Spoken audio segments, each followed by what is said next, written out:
दोस्तों, middle east का तनाव और कच्चे तेल की आग, इन दोनों ने मिलकर भारतीय रुपए को 95 रुपए के खतरनाक मोड़ पर खड़ा कर दिया है।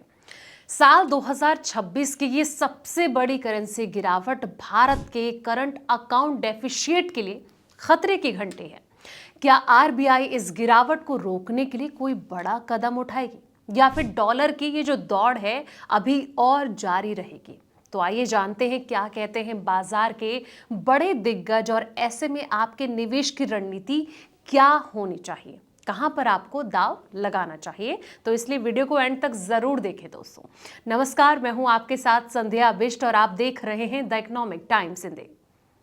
दोस्तों, इस साल रुपए जो है वो करीब 6% गिर चुका है। इसका जो असर है आम लोगों पर भी पड़ेगा। रुपए में कमजोरी के आयात करना यानी कि ये महंगा हो जाता है। इससे फ्यूल, कुकिंग ऑयल और इलेक्ट्रॉनिक्स की जो कीमतें हैं वो बढ़ जाती हैं।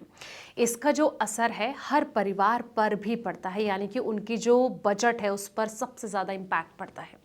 रुपए में कमजोरी का जो असर है इन्वेस्टर्स पर भी पड़ेगा। दोस्तों एक्सपर्ट ये कह रहे हैं कि रुपए में कमजोरी का जो असर है इन्वेस्टर पर साफ तौर पर नजर आ सकता है। आमतौर पर इक्विटी, डेट और गोल्ड की जो चाल है एक जैसी नहीं होती है।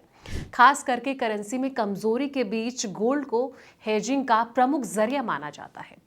इन्वेस्टर्स को मल्टी एसेट एलोकेशन फंड में निवेश के बारे में सोचना चाहिए। ऐसे में जो इन्वेस्टर्स हैं इनको क्या करना चाहिए, तो इन कारणों की भी हम बात करेंगे। लेकिन उससे पहले दोस्तों समझते हैं कि आखिर जो रुपए है वो क्यों गिर रहा है, वो कौन से बड़े कारण हैं जिनकी वजह से हमारा जो रुपए है वो लगातार पिटता जा रहा है। सबसे पहले कच्चे तेल की कीमतें। भारत अपनी ज़रूरत का 80% तेल आयात करता है। तेल महंगा होने पर डॉलर की मांग बढ़ती है जिससे कि रुपए गिरता है।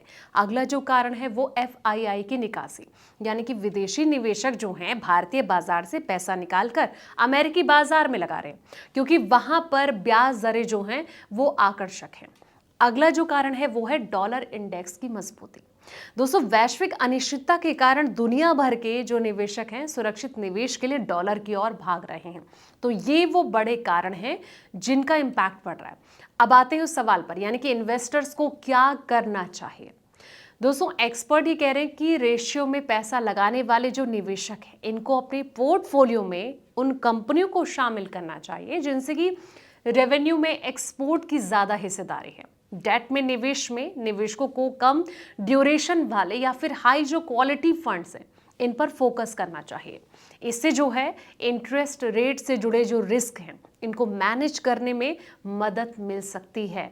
और ऐसे में गोल्डमैन सैक्स ने अपनी रिपोर्ट में भी कई बातें कही हैं।